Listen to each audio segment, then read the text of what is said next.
अरे काय झालं दादा, तू बोलला होता भाऊला भेटवतो. भेटवतो की थांबकी जरा.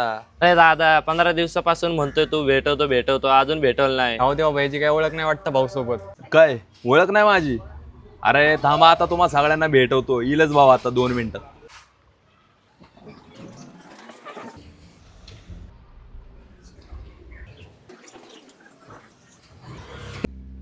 ए ते बघा आला भाऊ. चला तुम्हाला आता भेटवतो.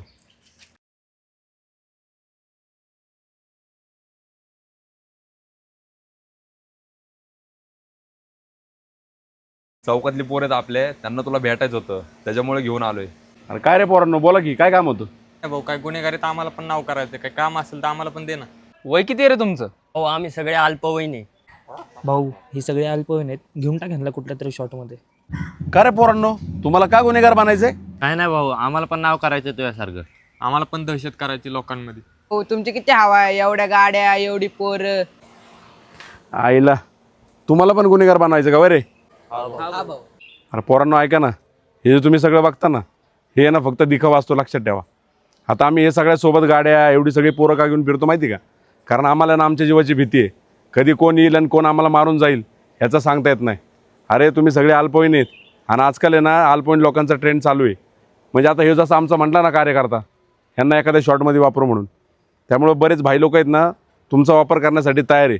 पण आम्ही ज्या चुका केल्यात ना त्या चुका तुम्ही करू नका. अरे तुमच्या आईबापांनी आहे ना तुम्हाला लय कष्ट करून मोठं केलं, लक्षात ठेवा. आणि हेच तुमचं वय आता. याच वयात तुमचं शिक्षण करून कुठंतरी चांगलं काम करायचं तुमचं वय. त्यामुळे तुम्ही असल्या भंगार क्षेत्राकडे वळू नका. कारण मी जेव्हा जेलमध्ये होतो ना तेव्हा माझ्या आईबापांनी मला सोडवण्यासाठी आहे ना जेवढं पण कमवलं होतं सगळं घालून टाकलं. आणि आहे ना समाजामध्ये त्यांचं एवढं नाव खराब झालं ना, त्यांना आज पण म्हणतात बाबा ह्यांचं पोरगं गुन्हेगार आहे. त्यामुळे कसं होतं, तुम्हाला वाटतं 2 मिनटं तुम्हाला असं वाटतं की आपल्याला नाव झालं, आपल्याला दहशत आहे. पण लोक फक्त तुमच्या समोर तुम्हाला घाबरतात, तुमच्या समोर तुम्हाला इज्जत देतात. पण तुमच्या मागं आहे ना तुमची असली इज्जत काढतात लोक, तुम्हाला एवढे शिव्या देतात. आणि लोकांचा लागलेला तळतळाट आहे ना त्याच्यामुळे तुम्ही आयुष्यात कधीच सुखी राहू शकत नाही. मग एक तुमचं बी वाटोळ होतं आणि तुमच्या अख्ख्या परिवाराचं पण वाटोळ होतं. त्यामुळे या गुन्हेगारी क्षेत्रापासून तुम्ही सगळे लांब राहा.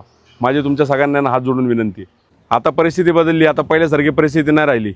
गुन्हेगार किती जरी मोठा असला, किती जरी बलवान असला आणि किती जरी पैशावाला असला ना, तरी पोलीस आहेत ना कोणाला सुट्टी देत नाही. त्यामुळे तुमचा शेवट हा लय वाईट होणार, लक्षात ठेवा.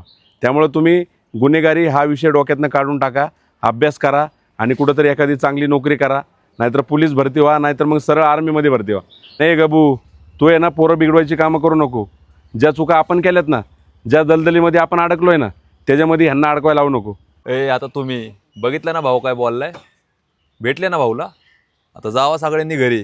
गुन्हेगारी बिनेगारी काय नसती, समजलं ना? चला.